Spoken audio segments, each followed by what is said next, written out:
नमस्कार, मैं कुमार और आप देख रहे हैं स्टार मिथिला।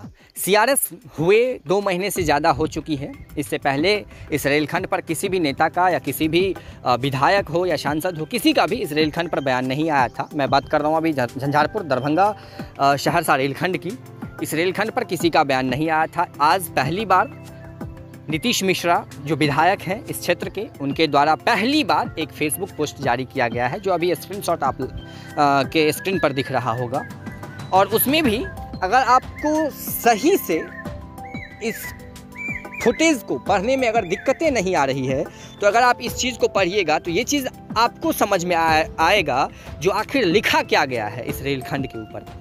झंझारपुर तमुरिया एवं तमुरिया निर्मली रेलखंड पर आमान परिवर्तन हेतु सीआरएस निरीक्षण पूर्ण हो चुका है। आमजन की हार्दिक अभिलाषा है कि दरभंगा से निर्मली तक ट्रेनों का परिचालन शीघ्र प्रारंभ हो। ईस्ट सेंट्रल रेलवे हाजीपुर व समस्तीपुर डिवीजन कृपया इस संदर्भ में आवश्यक कार्यवाही करना चाहेंगे। @अश्विनी वैष्णव। इन 3 जगहों को उनके द्वारा टैग किया गया है, अश्विनी वैष्णव, हाजीपुर और समस्तीपुर रेल डिवीजन को। और लिखा गया है जो आमजन की हार्दिक इच्छा है, यानी उनके द्वारा कुछ किया नहीं जा रहा है।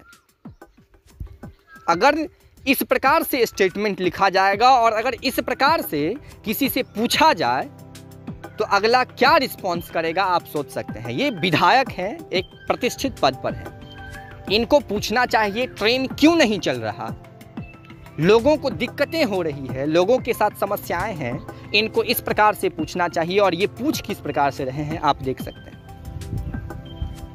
ये क्या लिखने की कोशिश किए हैं ये मुझे नहीं पता, हो सकता है मैं इसका अर्थ गलत निकाल रहा हूं। अगर सही अर्थ इसका आपको पता है तो आप कमेंट में कर सकते हैं। कमेंट आप लिखिए, हम भी उस चीज़ को जानने की कोशिश करेंगे। लेकिन इस प्रकार का स्टेटमेंट एक विधायक के द्वारा दिया जाना शायद उचित नहीं है। जहां आज 7 वर्ष से इस रेलखंड पर ट्रेन के परिचालन आमान परिवर्तन के नाम पर लोगों के साथ छल किया जा रहा है, धोखा किया जा रहा है, तो वहीं दूसरी तरफ यहाँ के विधायक सांसद कुछ बोलने को तैयार नहीं है, यहाँ के नेता कुछ बोलने को तैयार नहीं है। और अगर बोलते हैं तो इस प्रकार का बयान देते हैं, इस प्रकार से वो लिखते हैं। इनको डायरेक्ट पूछना चाहिए समस्तीपुर रेल डिवीजन या east central railway Hajipur zone से, जो सीआरएस के 2 महीने के बाद इस रेलखंड पर ट्रेन परिचालन क्यों नहीं हुई है। यहाँ के लोगों के साथ काफ़ी सारी समस्याएं हैं इस ट्रेन परिचालन को लेकर के। और निर्मली तक क्यों, सहरसा तक क्यों नहीं, सरायगढ़ तक क्यों नहीं हम जाएंगे, जबकि सीआरएस तो पूरे रेलखंड की तैयार हो चुकी है, रिपोर्ट भी आ गई है, रैक का इंतजाम भी हो गया है। फिर भी इस प्रकार की बयान नीतीश मिश्रा के द्वारा। अभी फिलहाल इस रेलखंड पर ट्रेन परिचालन की कोई उम्मीद नहीं है। मई में बताया जा रहा है जो इस रेलखंड पर ट्रेन परिचालन संभव होगा, हम आपको पहले भी बताए हैं, लेकिन होगा क्या ये मुझे भी नहीं पता है। जो आखिरी डिसीजन होगा, जो हम तक पहुंचेगा अगर, तो हम आप तक पहुंचाने की कोशिश करेंगे। जुड़े रहें स्टार मिथिला से। उम्मीद है जो बहुत जल्द इस रेलखंड पर ट्रेन का परिचालन होगा।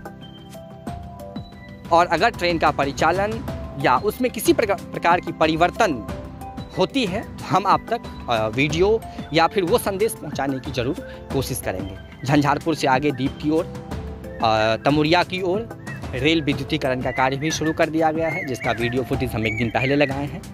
ये एक अच्छी खबर है इस रेलखंड को लेकर के। लेकिन फिर भी सारी चीज़ें को छोड़ रेल परिचालन क्यों नहीं, ये सबसे बड़ा सवाल। धन्यवाद, आप देख रहे थे स्टार मिथिला।